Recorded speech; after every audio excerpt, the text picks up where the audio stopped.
What's up, everybody? D-Man back. Welcome to a brand new video, and today we're going to be doing a, I don't want to call it a birthday haul because I feel like that's kind of just me showing off and being a jerk, but I promised my brother at the very least that I would definitely cover what he got me on the channel because he got me a present for my birthday that you guys are going to think is cool.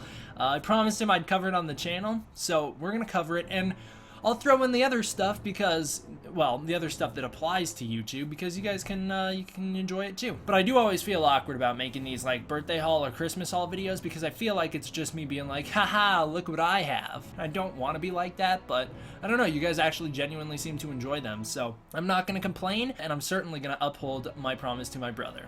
Let's get into it.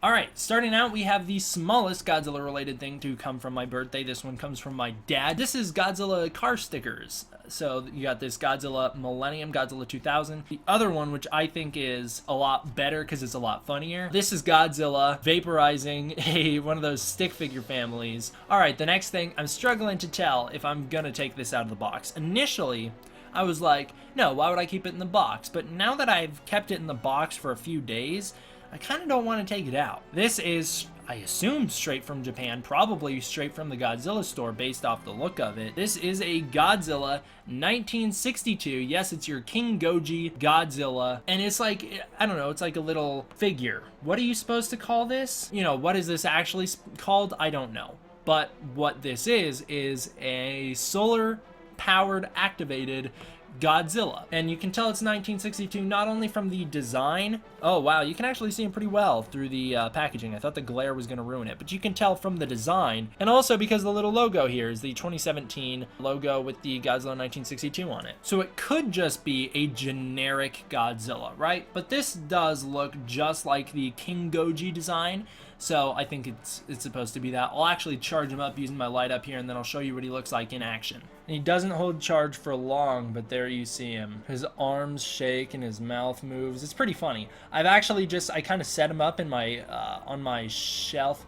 What do you call it? A windowsill. I set it up on my windowsill so he just absorbs sunlight all day and does this all day. I wonder if there's like something where they're like, hey, don't keep him in the light too long because then it'll like wear out, but we'll see what happens eventually. Maybe he does wear out. I don't really care. I'll just keep him like this anyways. It's pretty cool, pretty funny. I don't know where he'll go. More than likely in the background somewhere, but where do I have room? I have no idea. I thought maybe over summer I would find somewhere to display all my figures, but that didn't happen. This is the little guy. This is the little Godzilla. That one was also from my dad, if I didn't say it before, and the last thing that I got from my dad that a little muscle rolled right over my collarbone and it just hurt.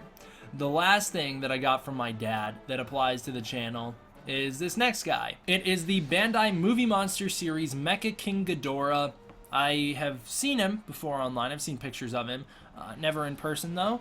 And I don't know how rare it is, but it's really cool. So he looks kind of weird like this, right? And I got pranked by it too. When I pulled it out of the box, and I was like, well, that's an interesting pose for him to be in. And I thought his wings, you just have to like stretch them like this. I was like, well, that's kind of weird, but I didn't think it like was bad. My dad was like, well, that's wrong. So we found out that it's because all you gotta do is just flip them around. So if you get this figure and you're like, what? You just gotta flip them around because it looks like this.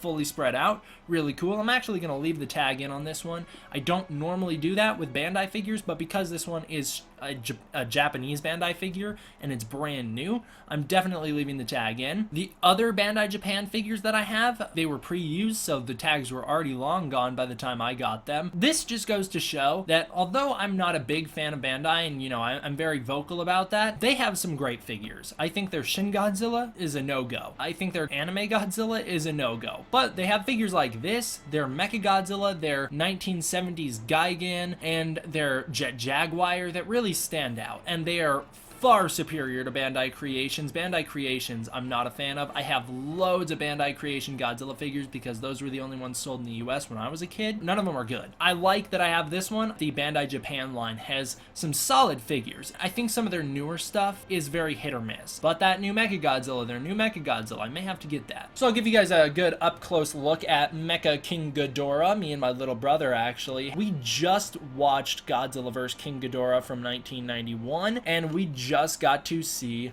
Mecha King Ghidorah. It's a Bandai figure, so no real articulation. You can't really pose him. The legs kind of kick out here. But I will definitely be putting this one up on my shelf. He'll probably go more towards the front because he's a much cooler figure than most of the other Bandai stuff. All right, so the next thing is something you guys have already seen. Not really a birthday present. Didn't get it for my birthday. I just got it because Alan Maxon is a super cool guy. But the fact that it arrived like the day before my birthday makes it really cool, really special because it kind of associates it with my birthday. It's the signed Godzilla King of the Monsters poster from Alan Maxon that I unboxed in a previous video. All right, so the last thing, this big one that my brother gave me, he really outdid himself this year. So he told me, he's like, oh, I went to Walmart and got you a present, right? No, he didn't. He got this. This did not come from Walmart. This came from somewhere else, and it's awesome. This is the XPlus, only my second ever XPlus figure. This is the XPlus 1964 Mothra. It's amazing. I've already opened it, so this isn't going to be an unboxing, but I'll definitely sort of unbox it here with you guys so you guys can see it. And look how big this box is. It's huge. So once you open it, it's gonna look something like this. Like I said, I have already opened it, so this isn't my first time seeing it. Before we move on to reviewing Mothra, we can talk about her accessories. First of all, this is the 2018 release of Mothra 1964 from XPlus. Brand new. I think it's like less than a month old, so it's really cool that my brother got his hands on it. This is Mothra's egg that comes with the figure. For those of you who don't know, this is the Mothra vs. Godzilla version, Mothra's first appearance in a Godzilla movie. So this is the egg the two Mothra larvae hatch from. Looks just like it does in the movie. Super screen accurate. The bottom is all flat so that you can plug it into the next part. It's got the peg on it, this next part does. The little, I don't know if this is supposed to be Infant Island or just the little sand beach in Japan where the egg washes up, or if it is even supposed to be anything from the movie at all. Maybe it's just supposed to look nice. This is a sand beach set where you have the peg for the egg and a little Godzilla 1964 footstep. The footstep's even screen accurate because it's only got the 3 toes, just like the 1964 design had. Sure, there you can see it. Very detailed. The paint is super accurate and super detailed, and I know it's funny that I'm praising XPlus so much now. I still think Tanaka Studios has the better Godzilla figures because they only make Godzilla figures, but Tanaka Studios is a ripoff because they don't come painted or assembled, so no way am I getting those. XPlus is the way to go. And I'm not a big XPlus collector, but I'm glad he got me this Mothra, my brother, because Mothra vs. Godzilla is one of my favorite Godzilla movies ever, and I really want a 1964 XPlus Godzilla, and I have always wanted it, but now that I have this Mothra, I really want it, so it can go with it. So here's the egg attached to the island. It holds up when you flip it upside down. It just plugs right into the peg. You got to be very careful when you're putting it on so that the paint from this guy doesn't rub off onto the paint on this guy. Be very careful of that. It's also got a port right in here, so you can see the little hole right there. That is for a metal rod that connects this to Mothra. And the metal rod looks something like this. Now moving on to Mothra herself. First of all, look how big this thing is. It's huge. Second of all, she does come in the package holding this little safety peel so that her legs are protected. So that's very nice. On the bottom of Mothra, you have a little made in China thing next to the plug you plug her in with, and that's the figure. This is it. It's huge, beautifully painted. You can see all across the wings and the body. Beautifully painted figure. Here's actually the full body. Here's the head. I like how the camera focuses on XPlus because they're so big. Here's the body underneath, the underneath of the wings. We'll do the other wing. You can see all the beautiful details. The eyes are really, really cool. I like the look of the eyes. It's an XPlus, so there's no articulation, no standard articulation, but you can open and close the mouth which is cool. I'll open it up and show you guys. So there she is with her little mouth open. It's nothing on the inside. And that's Mothra. You know, I'm not a figure reviewer, not traditionally, so I don't have a lot to say about this that I can add my detailed perspective or analytical perspective on it. If I was gonna be very critical of the figure, the only thing that I ding it for is this little paint chip right here, this little paint scratch, which is a distributor problem. It is not a problem on anyone but the packaging's fault. Other than that, this figure is literally perfect. You know, I don't need it to articulate because it's just gonna be on display anyways. The paint is beautiful. I can't get her too close to the camera because she's just so big.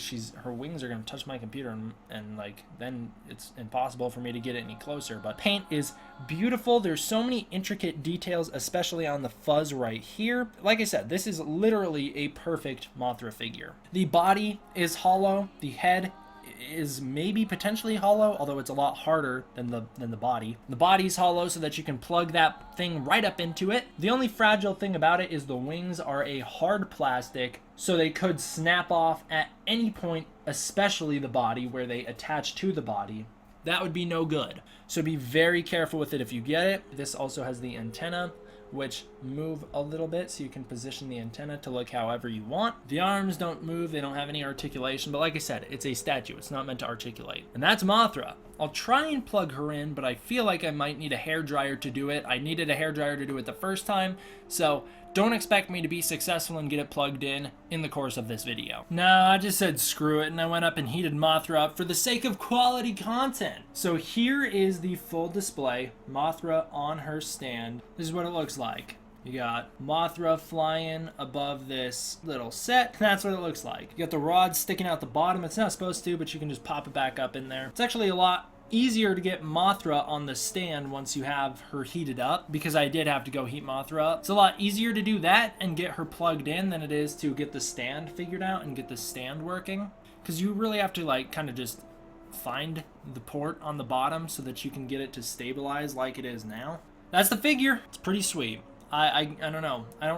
Do I rate figures? Maybe I do. 10 out of 10, safe to say. Certainly the best XPlus figure that I have, better than that Godzilla 2014, which is only decent. Face kind of looks dumb on it. So overall, it's a pretty good birthday haul, isn't it? Thank you so much to everyone who got me these gifts. Thank you to everyone who got me gifts that I didn't show off. Those were the only Godzilla related things, or the only channel related things that I got. Actually, they're the only non-money things that I got. So they're really all that's, you know, exciting to show off, but I really appreciate it. Once again, thank you to everyone. And once again, thank you to you guys for wishing me a happy birthday on August 26th, my birthday. All right, that was the video.